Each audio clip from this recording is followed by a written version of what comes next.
दोन काळ्या बॅगा घेऊन चाललेला शेतकरी. लोक म्हणत होते तो नेहमी असाच रात्री चालतो, पण आज त्याच्या नजरेत काहीतरी वेगळं होतं. पोलिसांना माहिती मिळाली त्या बॅगांमध्ये काहीतरी आहे, काहीतरी मोठं.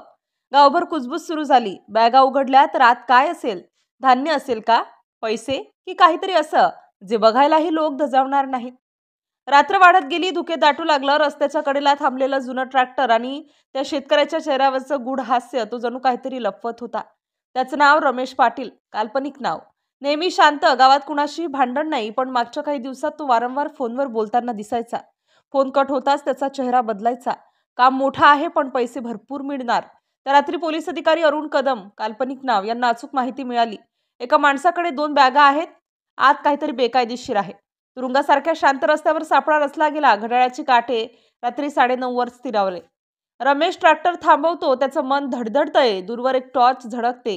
थांब, पोलीस. बॅगा जमिनीवर पडतात. एक बॅग उघडली जाते आणि पुढच्याच क्षणी सगळे थबकतात. आत काहीतरी आहे जे चांदण्याच्या प्रकाशात चमकतंय. कुठलाही आवाज नाही, फक्त थंडगार वारा आणि पोलिसांच्या डोळ्यातील अविनाश. हे धान्य नाही, हे तर. कदम थोडं मागे सरकले. शेतकरी काहीच बोलत नव्हता.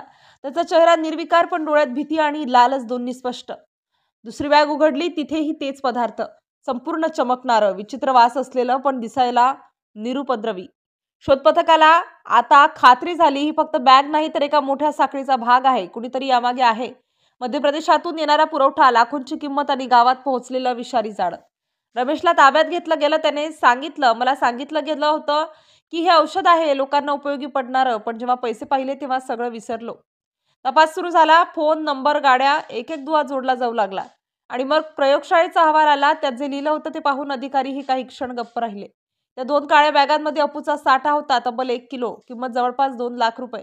गाव हादरलं. लोक म्हणाले, रमेश सारखा शेतकरी असं करेल हे कधी वाटलं नव्हतं. पोलिसांनी 4 चाकी, मोबाईल आणि रोख रक्कम जप्त केली. आता तपास सुरू आहे.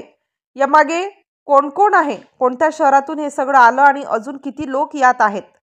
काळ्या बॅगांमधून चमकणारी वस्तू, ती श्रीमंत नव्हती, ती विनाश होती.